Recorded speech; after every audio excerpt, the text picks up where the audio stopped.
Bonjour, au cours de cette vidéo, je vais vous présenter quelques définitions et terminologies de la théorie des graphes avec un peu d'histoire.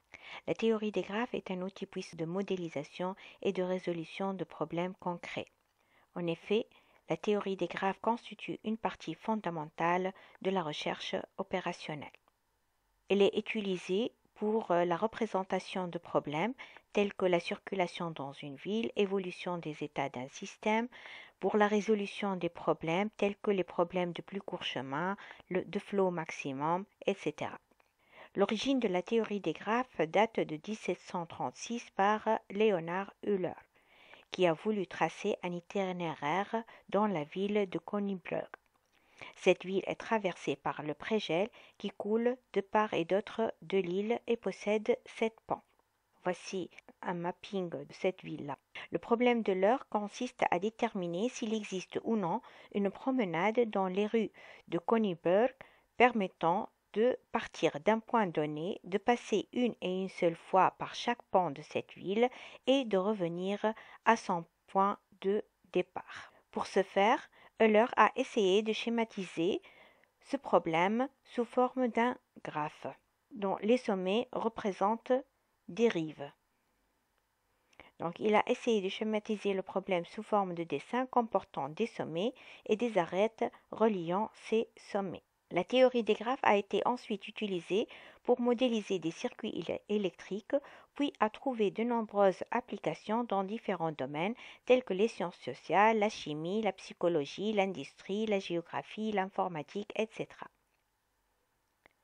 Plusieurs problèmes de la théorie des graphes qu'on peut rencontrer, tels que les problèmes d'ordonnancement, les problèmes de flot, les problèmes de sac à dos, les problèmes d'affectation, de transport, du voyageur, de commerce.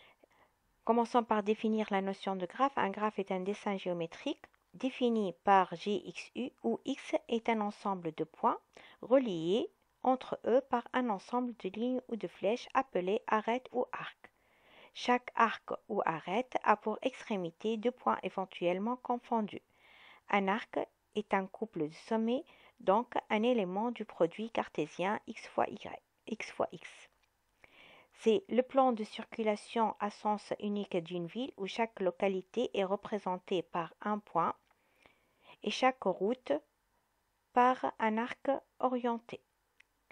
Les graphes permettent de représenter alors un grand nombre de situations, comme on vient de le dire, telles que les liens routiers, les réseaux de communication, les circuits électriques, etc. Voilà un exemple d'un graphe orienté où nous avons un ensemble de sommets et un ensemble d'arcs orientés. Un graphe orienté peut être aussi défini par le quadruplé X, U, I et T, tel que I représente les extrémités initiales d'un arc et T représente les extrémités terminales d'un arc.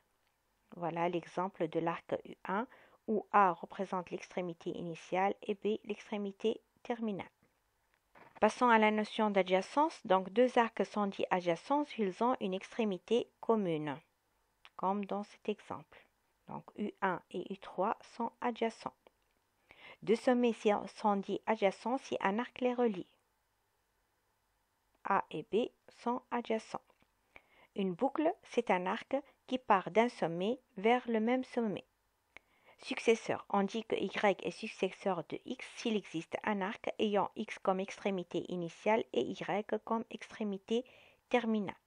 Donc on peut dire ici que les successeurs de A, c'est B et C. Les successeurs d'un sommet, on les note par l'ensemble gamma plus X. Un successeur de B, donc on peut voir que B n'a pas de successeur. Successeur de C, c'est B et D. Successeur de D, c'est A. Les prédécesseurs, on dit que Y est prédécesseur de X, il existe un arc ayant X comme extrémité finale et Y comme extrémité initiale. On peut remarquer que les prédécesseurs de B, c'est A et C. Le prédécesseur de A, c'est D. Prédécesseur de C, c'est A. Les voisins d'un sommet est égal à la réunion de l'ensemble des prédécesseurs et de ses successeurs. Exemple, ici, le voisin de A, c'est l'ensemble de ses successeurs, qui est B et C, et de son prédécesseur, qui est D. Les demi-degrés extérieurs d'un sommet sont égales au nombre d'arcs ayant le sommet X comme extrémité initiale, appelé aussi nombre d'arcs incidents extérieurs au sommet X. Le nombre de demi-degrés extérieurs du sommet A, c'est 2. Les demi-degrés extérieurs de C, c'est 2 aussi. Pour D, c'est 1. Les demi-degrés intérieurs, par contre, d'un sommet est égal au nombre d'arcs ayant le sommet X comme extrémité terminale. Pour A, on a un seul demi-degré intérieur. Pour B, 2 demi-degrés intérieurs. Pour C, un seul demi-degré intérieur. Le degré d'un sommet, c'est le nombre d'arcs reliés à ce sommet ou encore le nombre d'arcs adjacents à X. Donc le degré d'un sommet, c'est la somme des demi-degrés intérieurs et les demi-degrés extérieurs. Pour A, le degré de A, c'est 3. Donc nous avons les demi-degrés extérieurs avec le demi-degré intérieur. Remarquons, si un sommet possède une ou plusieurs boucles, chacune apporte une contribution de 2 dans le calcul du degré de sommet. Dans un graphe orienté, la somme des degrés intérieurs des sommets de G est égale à la somme des demi-degrés extérieurs. Dans tout graphe, la somme des degrés est un nombre pair. Prenons l'exemple de ce graphe. On peut calculer les demi-degrés extérieurs de chaque sommet. Pour le sommet A, c'est 2. Pour le sommet B, c'est 0. Pour le sommet C, c'est 2. Pour D, c'est 1. Donc le total des demi-degrés extérieurs, c'est 5. Pour les demi-degrés intérieurs, on peut remarquer aussi que la somme est égale à 5. La somme des demi-degrés extérieurs et demi-degrés intérieurs de tous les sommets est égale à 10, qui est un nombre pair. De plus, on peut remarquer que la somme des demi-degrés extérieurs est égale à la somme des demi-degrés intérieurs. Le plus grand degré des sommets d'un graphe est noté delta G et le plus petit degré des sommets d'un graphe, on le note gamma G. Ici, on peut voir que le maximum des degrés des sommets est égal à 3 et le minimum des degrés égal à 2. Un sommet isolé, donc c'est un sommet qui n'est adjacent à aucun autre sommet. G et D sont des sommets pendants alors que C, c'est un sommet qui est isolé.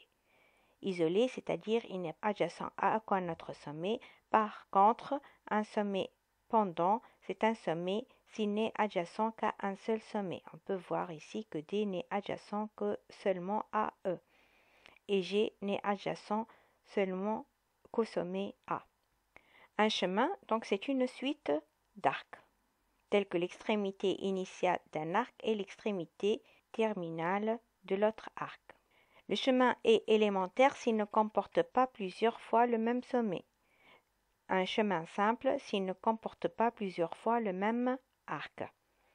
On peut voir que ce chemin-là, c'est un chemin qui est élémentaire puisqu'il passe une seule fois par un sommet et il est simple vu qu'il n'existe qu'un seul arc qui relie les sommets. Par contre, ce chemin, c'est un chemin qui est simple, mais il n'est pas élémentaire. Pourquoi? Parce qu'il passe 2 fois par le même sommet. Ce chemin n'est pas simple. Pourquoi? Parce que nous avons 2 arcs. Le chemin hamiltonien passe une seule fois par chaque sommet du graphe. Il est élémentaire puisqu'il passe une seule fois par tous les sommets. Ici, c'est un chemin hamiltonien. Chemin eulérien, c'est un chemin qui passe une seule fois par chaque arc du graphe. Il est simple et il contient tous les arcs. Donc, il passe par tous les arcs du graphe.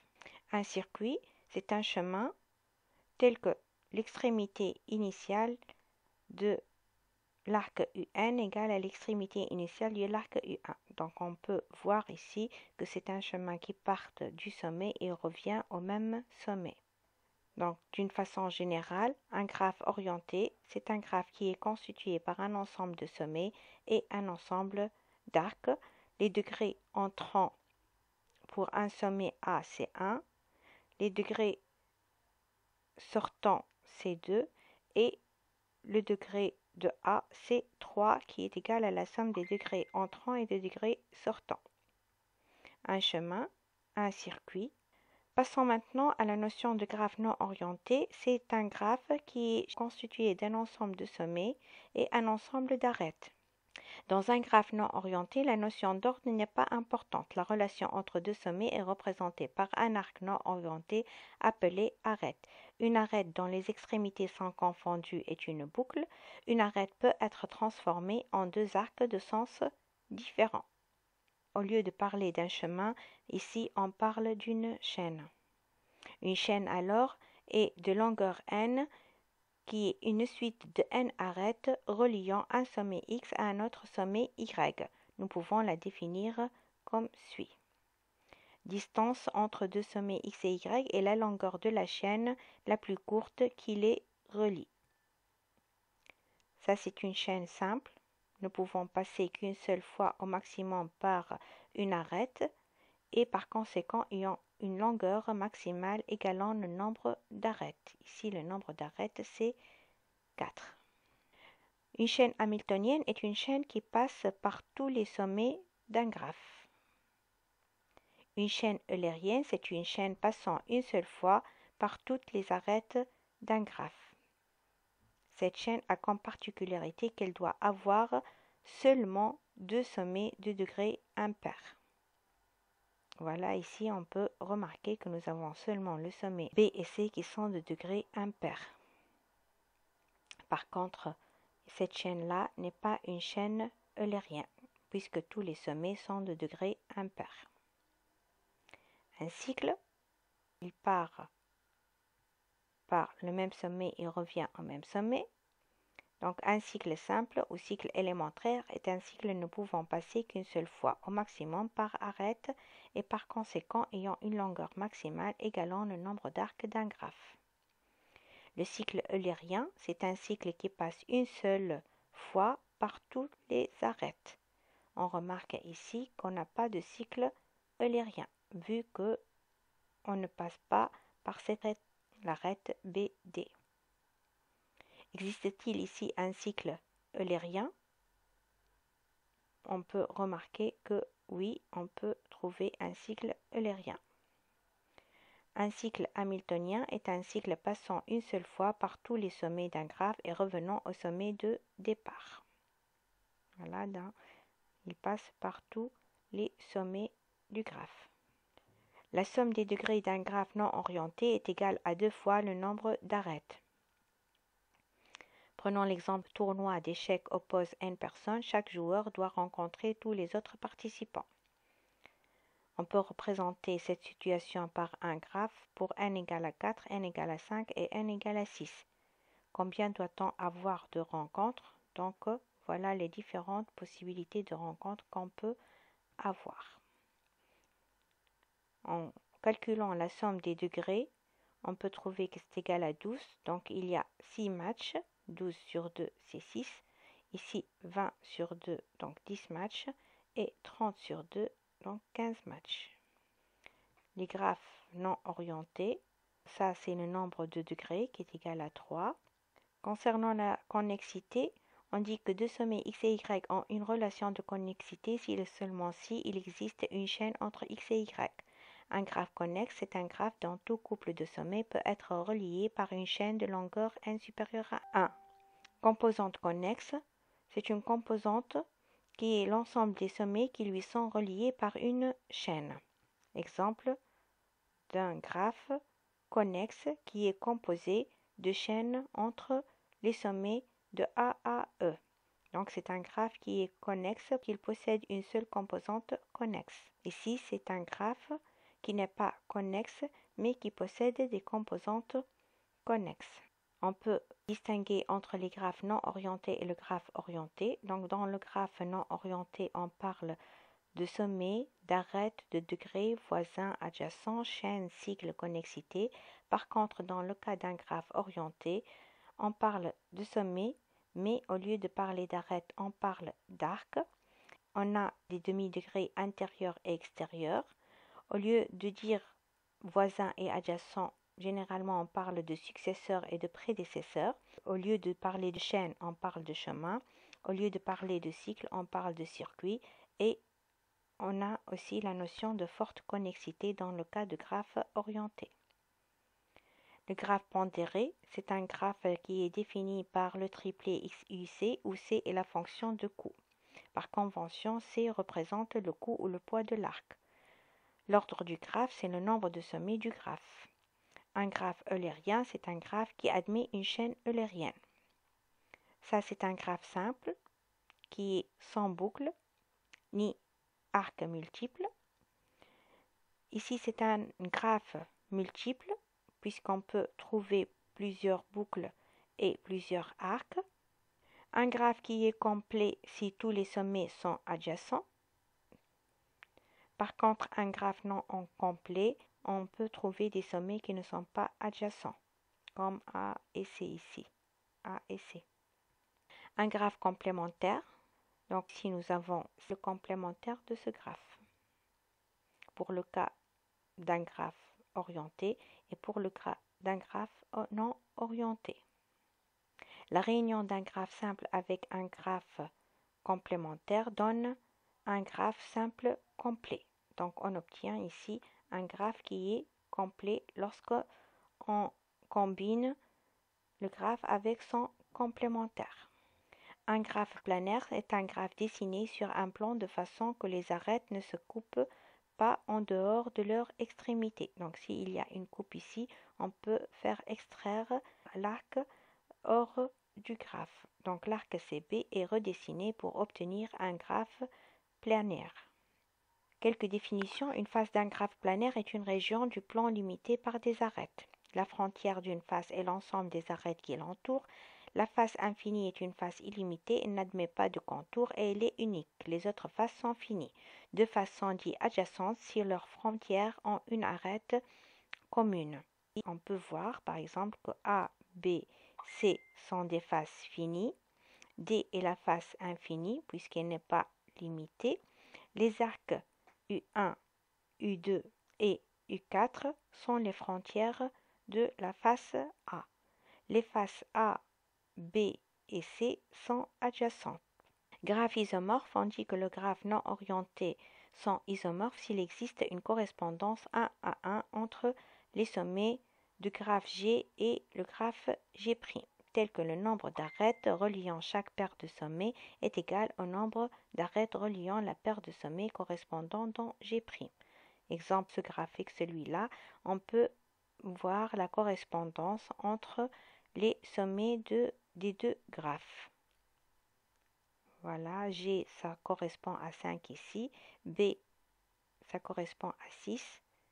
H correspond à 2. I correspond à 4. J correspond à 7 et ainsi de suite. Un graphe biparti, c'est un graphe lorsque l'ensemble de ces sommets peut être réparti en deux classes x1 et x2, tel que deux sommets de la même classe ne soient pas adjacents. Donc ce graphe, on peut le représenter d'une autre manière sous forme de deux classes où chaque classe comprend des sommets qui ne sont pas adjacents.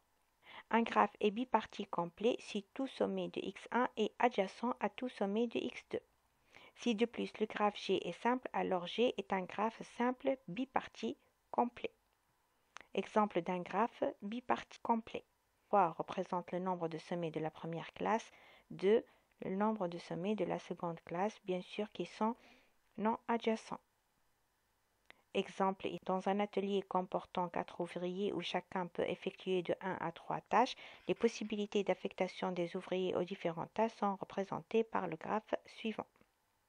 Donc ici, les sommets représentent les ouvriers et là, ça représente les tâches. On peut avoir un graphe qui est simple biparti de manière à ce que chaque ouvrier est affecté à 3 tâches. la même chose pour l'ouvrier 2, l'ouvrier 3, l'ouvrier 4. Un sous-graphe est un graphe composé de certains sommets et de certaines arêtes qui relient ces sommets. Un sous-graphe est distable lorsqu'il ne comporte aucune arête, c'est-à-dire si deux sommets quelconques ne sont pas adjacents. Exemple de graphe, on peut remarquer que G1 et G2 sont des sous-graphes de G. Un graphe qui est partiel, c'est un graphe de G, si U' est inclus dans U, c'est-à-dire on peut relâcher certains arcs du graphe pour obtenir un graphe qui est partiel. Et merci pour votre attention.